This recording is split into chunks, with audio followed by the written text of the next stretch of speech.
welcome back to the GSTL here in Hagnam. I am Wolf, with me is Kaldor, and we had a Zerg take the first win. It was lucky, so FXOpen takes an early lead. Exactly. FXO now with a 1-0 against LGIM, and we are going into game 2 very soon, where we now have a Terran player. We have Yoda, a great choice for LGIM. It's going to be very exciting to see how he can do in game number 2 here. Yeah, I'm excited, man. Yoda has shown nothing but great games overseas, especially at IEM. Yeah. And, you know, we talked about it before, and he seems like this is the best logical choice here. And, you know, I said maybe he's not the player you expect, but the thing is, we both expected it, so I guess maybe it's not actually the case what I said earlier. You know, I was thinking about it during that break, and I'm like, I guess probably Lucky has prepared to face a Terran next, especially against Yoda. I feel this is the one choice that is really perfect for LGIM. They have a strong player out there that has shown great results, as you already mentioned, but they have still so many good players in the back. They can use MVP, they can use MC, they have a Zerg with Lucira. They have a really strong lineup, so Yoda is a player who could not only win against Lucky, but get them a lot of points here in a best of 7 format. This is what you have to do. But there are so many players out there that can still back him up. Yeah, and this is really important for IM now, because if Lucky takes 2 kills, then suddenly things start to get a little bit tense. You only have 5 players you can use, and I wonder what, or actually you only have 4 players you can use. I'm even like thinking back to the old style, so then you're halfway dead if you lose Yoda here. Akalon Waste is kind of an interesting choice. What do you feel about the map choice? To me, it doesn't really stand out as too particular. I like the map in general. I like it just very much because the games that I've seen so far on this map were always very, very entertaining. The key is, of course, the third base that is usually quite easy to take for a Protoss player. A Terran player can also excel here quite a bit. So I feel this is a really good map. You have a lot of options here. But we are jumping into the game, and we will find out what Yoda is going to do against Lucky here at the GSTL 2013 Season 1. Lucky up against Yoda. Brought to you, Count on Wolf.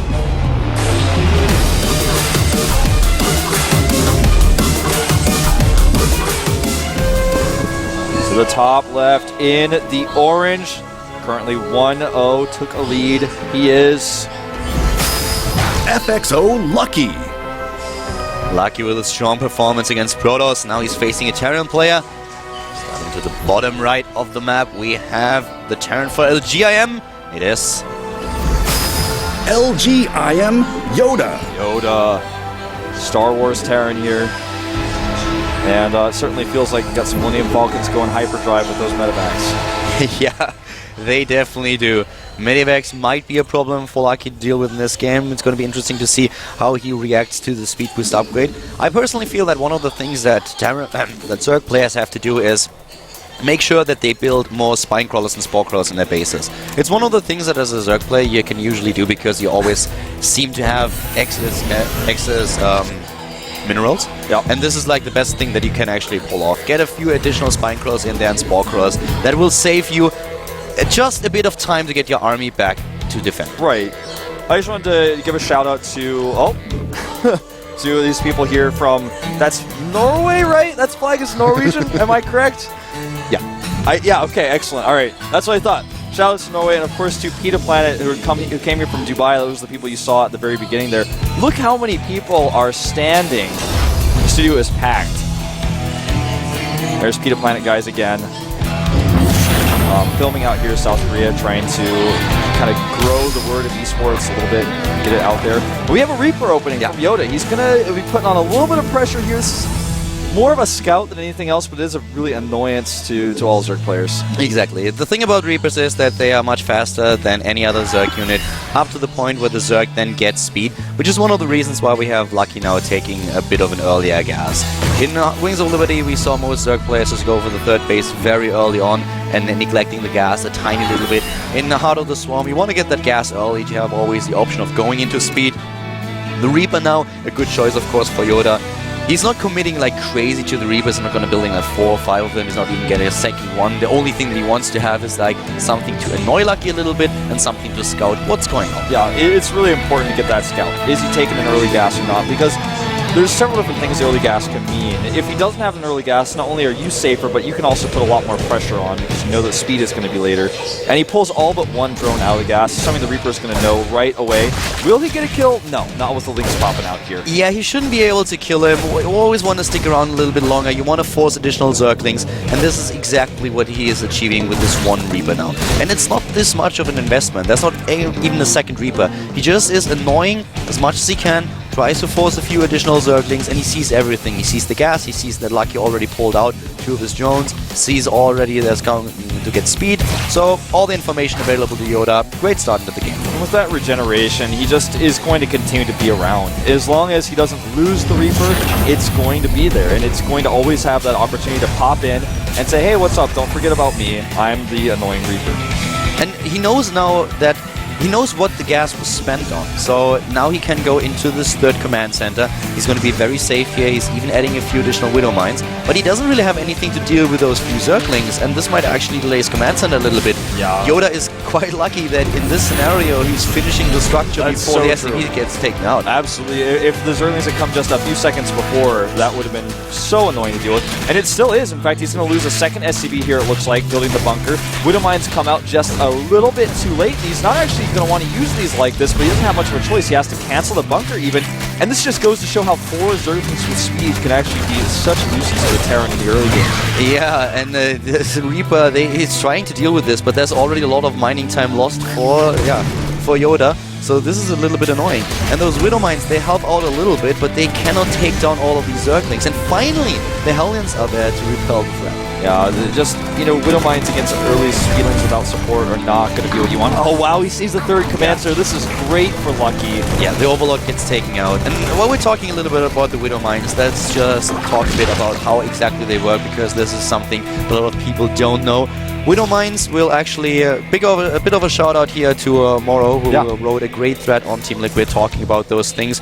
In case that you haven't read that yet, you can look it up, but we are also going to talk about it. The way how Widow Mines work is, one of the rumors that was out there for quite a long time is that you actually can't target with Widow Mines. In fact, you can. Yeah. The thing is that a Widow Mine, when a unit comes into range, will always have a little bit of a cooldown before it actually starts to attack a unit. It is 1.5 seconds, the Widow Mine locks onto a target, and if in that time you change the target or the target gets killed, then the Widow Mine is just going through the entire process once again. Exactly, the cooldown will restart at that moment. You can see the Zerglings do stay in there for 1.5 in-game seconds to activate the Widow Mine. And during this 1.5 second period, and this is not real seconds, this is in-game seconds, so it's quite quick.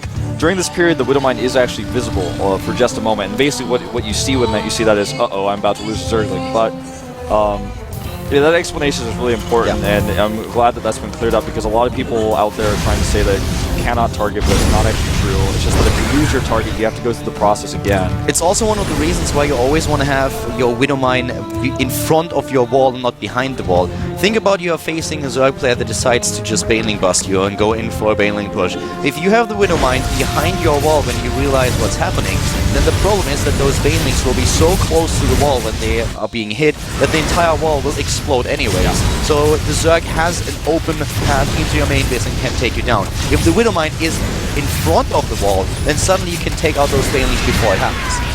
Uh-oh, speaking of taking things out, Hellions taking some serious hits here, and the Widow Mine does manage to burrow, but this attack is started out really good for Yoda, but he started to lose too much ground here, and now he's not really able to push the creep back any further. I feel he could go to the third base and start to be annoying there, but Yoda, he's just struggling to deal with the links that are coming out. He has to deal with these first before he can even get to that hatchery. Yeah, he also had 2 SCVs in the main base that were just very idle and didn't do anything. I feel that the 2 Widow Mines that he has borrowed now will definitely help him to contain the creep a bit, to contain the Zerg and make sure that there is not too much creep spread going on. But in the end, well, the Widow Mine actually eliminates the Hellion and the Zerglings, both of them. Yeah, that does actually happen in StarCraft 2. You know, Spider Mines in StarCraft 1 could cause a problem like this. And in StarCraft 2, if you're a very clever Zerg and you do understand how the Widow Mines work well, you can actually intentionally do things like this. Exactly. You will try to run close with the Zerglings to your opponent's units, maybe even try to go first round. So if that shot goes off, the Marines will get damage too. So it's not only the Zerglings that take a lot of damage, but also your opponent's units. We saw it already at MLG Life, showing a great understanding of how Widow Mines work, using them against Flash as often as he could and trying to trigger them properly. Oh, that is so annoying. He barely does not get the command center off. And this is, of course, just always a problem when you open with the Reapers. I mean, we have a few Marines in this scenario, but if you are relying on a force... For example, if you go for mech and you don't have a lot of anti-air units and then an Overlord comes in, this is just going to delay everything for you. And in this scenario, it's very similar. We had the Overlord in there a little bit too soon.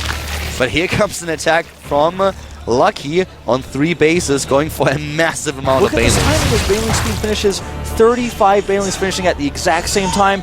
This could not be more perfect. He sends his Zergling forward to try to trigger the Widow Mines. He does get one off. Uh-oh, he's got the Overseer with this as well. This is an insane Baneling attack. This is basically pure Baneling with Ling now reinforcing across the map.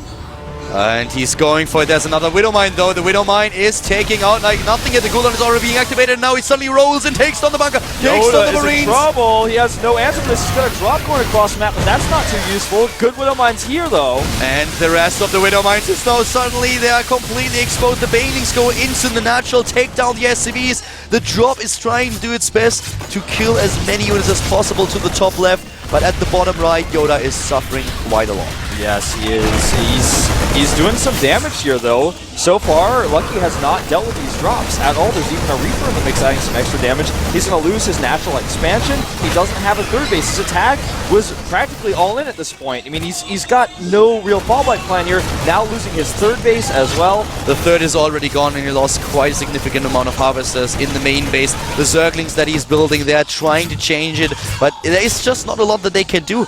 The Widow Mines already did a lot of damage to the units at the bottom right, so they were cleaned up, and now to the top left, all the units could escape thanks to the Medivacs with the speed boost. Yeah, this is... it's taking a crazy situation and turning it into a good one with Yoda's multitasking here. Yeah, the defense was difficult, but he does hold, and now he's done a devastating amount of damage to his opponent. He is ahead in supply. He's the one who's calling the shots now. Even though he took a lot of hits to the bottom right, we have him still on 3 command centers. He can use all those mules. He has a decent amount of SCVs. His upgrades are looking really strong. So this is not easy for Lucky. He was the one who tried to go for the attack, but in the end it turned out that Yoda did more damage. Yeah, great position on the Marines here. And just something to consider is right now, at the 14-minute mark, we have the Spire going down, which is a bit late. And with drops, with speed already on the map moving across, it's impossible to deny them without Mutalisk. Queens are never going to be able to chase them down. So this is a very scary time. Until those Mews are out, Lucky is very vulnerable to drops.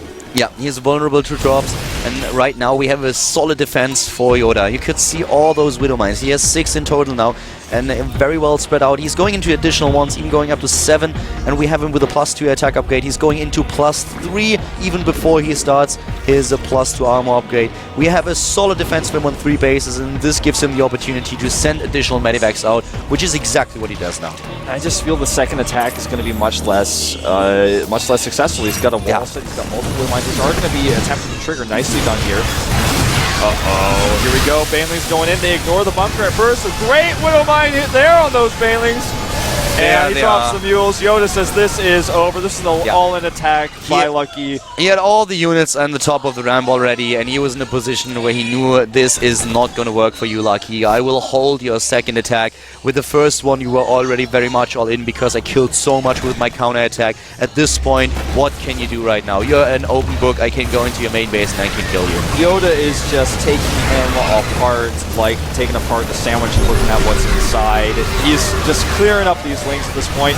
The upgrades that Lucky has are useful, yes, but they're not going to matter if he doesn't have the units out. You know, he just doesn't have the larvae. He spent it all. GG. Another round of Mana Mules being called down, and this is game. Yoda, he ties the score. 1-1 LGIM has done it. What a series this is already starting to be. Only 2 games played, but the score is tied. Yeah. And we are seeing excellent play coming out. I'm actually getting chills because Yoda is such a strong opponent, but FXO definitely has somebody planned for him. There's no way they haven't considered him. Yeah, definitely. I mean, how FXO started out here was with Lucky, and they wanted Lucky to take the first game, and from then on everything is just a bonus. So them being up 1-0, they are now the ones who can always call the map and then be ahead. This gives them still an advantage. And I actually don't know exactly who they are going to pick right now. I want to say a Terran, personally. We could see Gumiho. Gumiho? But is it a bit too early for Gumiho? That's the question. What about Tyr? Tyr is also somebody we may see come out. But I think that both Gumiho and Tyr might be somebody they want to use later. Thing is, in this format, there's not a lot of later to be had. You only have 4 players you can choose from, and once they're all gone, it's just over. Usually we see Lino coming out last, Yeah. and with Gumiho, could he be second here, will he be third? I feel both of them will play. Yeah, it's like, these probably are going to be our next 3 players, Tyr, Gumiho, and Linok. The question is, how is the order going to be? Exactly. You could have a player like JKS, where you could see Whale Sirius. I doubt that you are going to send out another Zerg player against a player like Yoda. Don't really think so, especially after what he has just shown against Lucky. I could see Gumiho here, and in Terran versus Terran, it seems to be a matchup that is really interesting in Heart of the Swarm too. And Gumiho is very excited fast about the Medivacs. Yeah. He mentioned that already several times in preseason interviews where he said, like, well, those new Medivacs, they look really good. I want to use them. Terran versus Terran is so scary now with the Medivacs because if you make one wrong step or you don't scout that one drop, and I'm not talking about early game talks, I'm talking about like mid to late game. If you're moving out on the map and 3 or 4 Medivacs boost in your main over missile turrets, you need sensor towers everywhere. You need to be very aware of where those Medivacs are way before they're on the way to your base. Yeah, when those Medivacs with the speed boost get into your base and siege up in midst of your production, then even coming back into your base is going to be a problem. They will control the ramp, control your production, and they can lose you the game right away. Who's it going to be? Shot of Sirius, and Tyr stands up and walks behind. I think it's going to be Tyr for real. And something to mention to everybody is he changed his ID to Hurricane. A lot of the Korean players changed their ID now with Heart of the Swarm. Yeah, and the thing is, with these new players switching their IDs for a while, everyone's just going to still use their old ID, myself included, probably. Like when I see it on the screen, that's the only time I think my brain is going to make the connection that he's no longer Tyr and he's now Hurricane. Yeah, this is going to take some getting used to. Well, this Hurricane is class 5, man. I gotta say, he makes Katrina look weak with this. He's a tough Protoss to beat, and he's got a very unpredictable style. He's kind of, I like to call him the wildcard Protoss because he really just is. You know, you always pull him out of your sleeve, and nobody knows what type of build he's going to show. I'm very excited to see his play against his opponent right now. We have now a Protoss versus Terran, and with Hurricane, aka Tyr, we have a strong opponent, and he didn't show us just yet how strong he really is in Heart of the Swarm. Yoda is looking at play XP. He already wants to know what people think about his game. It's maybe a little bit too early. Yeah, I think Yoda needs to get focused. He did do a good job on game number 1, but Whirlwind is the map of choice for Hurricane, and drop play on this map is a little bit more difficult to pull off just simply because the map is so large. Whirlwind, a huge map, of course, and this is also a map where you can hide a lot of tech if you want to. And these are builds that we've seen especially at the beginning of Heart of the Swarm, where the players would start to proxy a Stargate for, of course. But I don't really think this is what we're going to see here, but it's still an option. Look at the doors of these new boots, man. They look like, you know, you're sealed in, you tighten the door, and you're in a safe now. Those doors are intense. I mean, I'm not really one to talk about doorknobs, but if I had a choice of doorknobs, I would pick that one. Is that even a doorknob? It's more of a handle. Yeah, it really is, isn't it? I mean, I like it, but it looks good, man. Your attention to detail is surprising. I just love to notice these things. Have you noticed as well that there's a different color on Hurricane's door than there is on Yoda's? I think part of I can actually not see that. Yoda's is cut off a little bit. Yeah. Your screen is too far to the right. I don't have the previous. Yeah, screen. we have a really weird setup today, guys. Yeah, our setup is a little bit different with the screen, so I have a bit of an angle to Wolf's screen, therefore I cannot really identify those colors. If there's a subtle difference, then it's not visible to me. By the way, shoutouts to LGIM's new sponsor, Superflower. I actually have a Superpower computer case in my house. Coach Lee, TLSO Coach, helped me make my computer. And there you have that. Look at that doorknob. Ugh, close that knob. But yeah, Superflower, I can vouch. Very good computer cases. Well, the players are getting ready. We certainly are ready for game number 3 here at the GSTL match. FXO still up against LGIM. The score is tied, and FXO has decided to send a Protoss player out into this third game. Yoda is the opponent. He has shown us already that he is a strong contender in this Team League match. Defeated Lucky, tied the score. Can he pull off a second win though? This time on Whirlwind. Gangnam style, or Gangnam Studio, as it says there. Put that away. put that away. I don't want to hear about Gangnam Style anymore. The studio is great, yes, but I wanted to mention as well, we didn't talk about this, but we have a new sponsor at the GSTL, and it is BenQ. So shout outs to BenQ. I actually use BenQ monitors quite often, so I can vouch they're very good.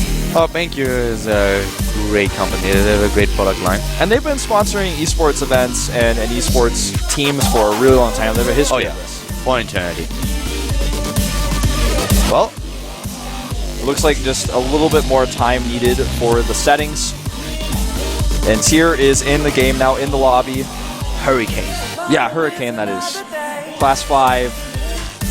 He's had a lot of time to sit over that ocean, build up strength. Yeah. I want to ask him why. Why Hurricane? What is the story behind this? There has to be a story. It's like, you know, a Tier is like one drop out of a cloud, but suddenly he's become the Hurricane. You know, Lucira changed his ID to Kongo, which is his real name, so I can see why that happens. I can see him just going, okay, I want to be called by my real name. This is like a Korean thing. Yeah. So I can understand that. But the change from Tier to Hurricane, did he feel that Tier was just not aggressive enough? I don't know. It seemed a bit sad. You know, if you want to make that more aggressive, you have to say Terror, basically. Yeah. Whatever the reason is, we will see him in the next game and see if he can be the Hurricane in this match, if he can blow Yoda away. The game is going to be live in a second. Here we are, the GSTL Season 1 2013 FXO versus LGIM, brought to you by Pennant.